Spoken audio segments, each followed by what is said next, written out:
dimuqraadiyadda hadday xabad tagto inaad ku difaaxdaan soo diyaar wadiin hadday xod noqoto soo diyaar wadiin gaalkacyo Generaal Ayuub iyo wafdigiisii ayaa wacdaro naadir ah dhigay mudug tuulo iyo magaalo intii ay sii mareen shacabku waxay wafdiga ku qaabileen caleemo qoyan markay soo galeen gaalkacyana jawigu waxa uu noqday marqura sidan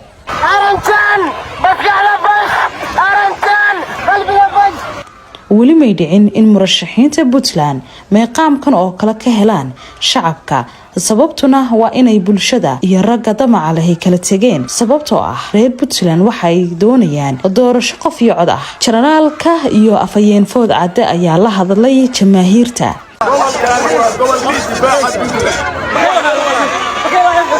وعكسوا أي بطلان ربنا كان دفاعه أما حبت بكون دفاعي ثاني أما حد بكون دفاعي ثاني صح سعودي أنا مديني ديمقراطية هذا حبتك سوينا كنت دفاعي سعودي أنا مديني هذا يحصل وصل سعودي أنا مديني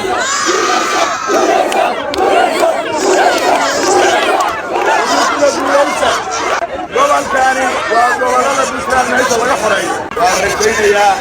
إلى الرجال هنا قبل قرنين الحران ومن وعلى رباط والله عن حرتها هاي تجري وهاي تطف إلى الحريسان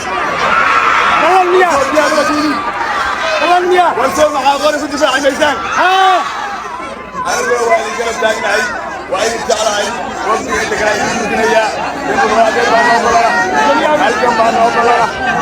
وما عليه يسرع له قول في ديمقراطية وإذا كنا علينا إذا قلنا يا ديمقراطية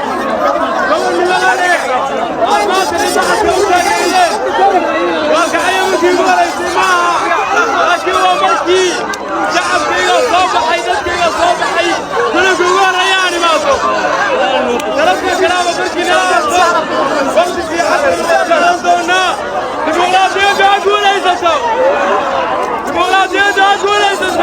gaalkacyo waxay dirtay fariin qoys ku ah cid kasta oo geedi socodka dimuqraadiyadda Puntland shaki gelinaysay